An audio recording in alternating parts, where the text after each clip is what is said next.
ஆகா கல்யாணம் சீரியல்ல நம்ம ஐஸ்வர்யா வந்து நம்ம மகா கிட்ட, "நீ எதுக்காக வீட்லயே அடைஞ்சு கிடக்குற? நீ ஆபீஸுக்கு வேலைக்கு போ" அப்படின்னு சொல்லி மோட்டிவேட் பண்றாங்க. ஸோ நம்ம விஜயும் மகாவ தனியா அழைச்சுக்கிட்டு போயிட்டு, "நீ எங்க ஆபீஸ்க்கு வாங்க" அப்படின்னு சொல்லி கூப்பிட்டுக்கிட்டு இருக்காங்க. இவங்க எல்லாரும் பேசிக்கிறத இந்த அனாமிகாவும், காயத்ரியும் மறைஞ்சிருந்து ஒட்டு கேட்குறாங்க. இந்த மகாவ வந்து நம்ம ஆபீஸுக்கு போகவே விடக்கூடாது.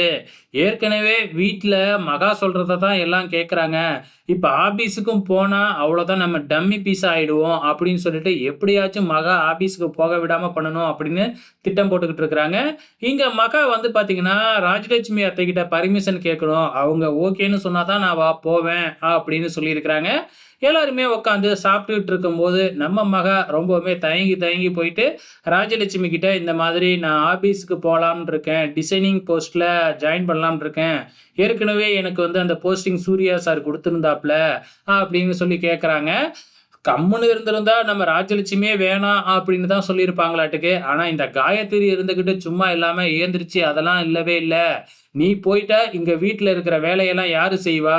நீ ஆபீஸுக்கெல்லாம் போக வேணாம்." அப்படி இப்படின்னு தாம் தூம்னு குதிச்ச உடனே நம்ம ராஜலட்சுமி சுர்ருன்னு கோவம் வந்து, மகாவ வேலைக்கு போகக்கூடாதுன்னு சொல்றதுக்கு நீ யாரு? அவ என்ன இந்த வீட்டு வேலைக்காரியா? அப்படின்னு சொல்லிட்டு மகாவுக்கு சப்போர்ட் பண்ணி, "நீ நாளையிலிருந்தே அந்த போஸ்டிங்ல போய் ஜாயின் பண்ணுமா" அப்படின்னு சொல்லிடுறாங்க. இதுக்கப்புறம் காயத்ரியால எதுவுமே செய்ய முடியல.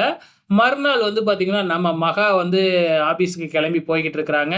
எங்க எல்லாருமே பூக்கத்தோட வெயிட் பண்ணிக்கிட்டு இருக்கிறாங்க. நம்ம சூர்யாவுக்கு ஒண்ணுமே புரியவே இல்ல. "என்னடா எப்பயும் போல தான் நம்ம ஆபீஸ்க்கு வரோம். இன்னைக்கு என்ன ஸ்பெஷலா பூக்குத்தெல்லாம் குடுக்குறாங்க?" அப்படின்னு சொல்லிட்டு வாங்க போறாங்க. ஆனா, "சார் என்ன சார் உங்களுக்கு போய் யாராச்சும் பூக்குத்து குடுப்பாங்களா? நான் மேடத்துக்காக வெயிட் பண்ணிக்கிட்டு இருக்கேன் சார்" அப்படின்னு சொல்றாங்க.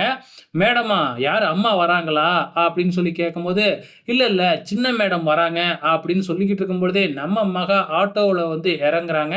நம்ம சூர்யாவுக்கு புரியவே இல்ல. சாப்பாடு கொண்டு வரவளுக்கு எதுக்கு பூக்கொத்துலாம் குடுக்குறாங்க? அப்படிங்கிற மாரி நெனச்சுக்கிட்டு இருக்கும்போது, நம்ம சூர்யாவோட அப்பா வந்து, "மகா இன்னையிலருந்து நம்ம கம்பெனியில வந்து ஜாயின் பண்றா.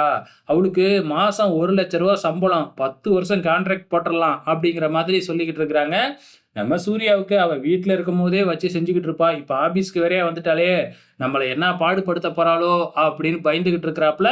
ஸோ இனி என்னலாம் நடக்கப் போகுது அப்படிங்கிறத பொறுத்திருந்து பார்க்கலாம்.